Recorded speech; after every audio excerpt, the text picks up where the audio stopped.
7, on ne voit plus. Bonjour, nous voici à Ballan, mercredi 11 décembre 2019, Ballan 01 360. Nous venons en fait de faire toute la route là, qui mène jusqu'au site, qui longe le site Arkema. Donc bon, on peut voir un peu la quantité des déchets ramassés.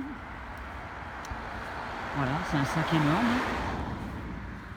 On avait constaté ça dès dimanche 8 décembre au matin. Toute la route était jonchée, voilà, sur toutes les deux côtés en fait. Hein, c'était jonché de déchets. Jusqu'au site d'Arkema là-bas. Et jusqu'au passage à niveau de Ballan qui rejoint l'autoroute. Voilà, et ben écoutez, donc c'est le nord de Ballan. Alors c'est pas au nord il y avait les corons, c'est au nord il y avait les cochons en fait. Voilà, c'est une catastrophe de voir ça, c'est lamentable.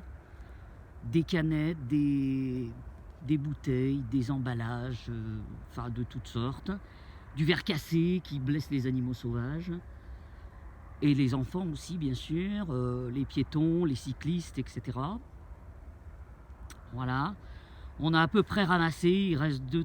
Bon, les sacs étaient pleins, donc on a arrêté. Voilà, c'est... Bah, nous sommes pas loin, en fait, d'une caserne militaire.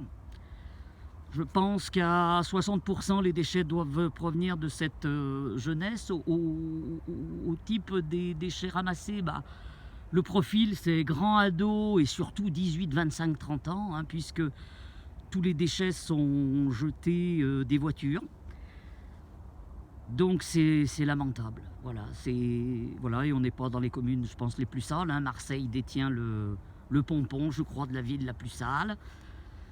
Strasbourg, tiens, que j'ai découvert il n'y a pas longtemps, est une ville très propre finalement. Mais bon, c'est vrai qu'il y a les institutions européennes, donc à mon avis, ils doivent se donner les moyens de nettoyer, hein, puisque voilà, il y a du monde et c'était propre. J'ai trouvé que c'était propre comme ville. Voilà. Enfin, tout notre argent des impôts sont là-bas, donc c'est un peu logique. Voilà, donc des grands ados, des 18, 25, 30 ans à mon avis, des déchets directement jetés des voitures. Voilà un peu le profil, hein, je pense, pour 80-90% des déchets qu'on trouve tous les jours, depuis un an. Voilà, nous sommes des marcheuses de la commune d'à côté, nous sommes deux, enfin deux aujourd'hui. Nous ramassons régulièrement, donc je pense qu'on doit être à plusieurs tonnes ramassées depuis plusieurs, bah voilà, tous les jours de la semaine depuis un an, hein. Voilà. Et je travaille à plein temps, hein, pour ceux qui auraient envie de dire que ça à foutre. Non, non, je travaille à plein temps, donc d'ailleurs je suis en retard, je vais y aller. Voilà, c'est lamentable. Je ne sais pas comment les gens ont été éduqués, comment ils ont été élevés. Sur un temps de fumier, un temps d'ordure, mais moi personnellement la pollution visuelle déjà j'en peux plus. Les terrains sont souillés, hein, on voit que c'est des terrains agricoles, hein, le plastique passe dedans, hein, et on se retrouve ça dans les assiettes. Bien sûr, la rivière d'Ain qui est là-bas à l'est et au sud, eh ben, y a eu une vidéo cet été, c'était un carnage. Et avec les crues de cet automne, bah, je pense que c'est parti directement à la mer, il n'y a pas de problème. Les fossés, ils sont pleins, là-bas vers Arkema. Les fossés étaient pleins, donc voilà, ça va direct dans les tout à l'égout, etc. Les rivières, je vous passe le détail. C'est lamentable. Je vous souhaite de bonnes fêtes de fin d'année, une bonne année 2020, mais c'est pas ce que je souhaite pour tous ceux qui jettent. Je leur souhaite pas une bonne année 2020. Voilà, et puis pour tous ceux qui voudraient nous rejoindre, bah, vous gênez pas, hein, voilà.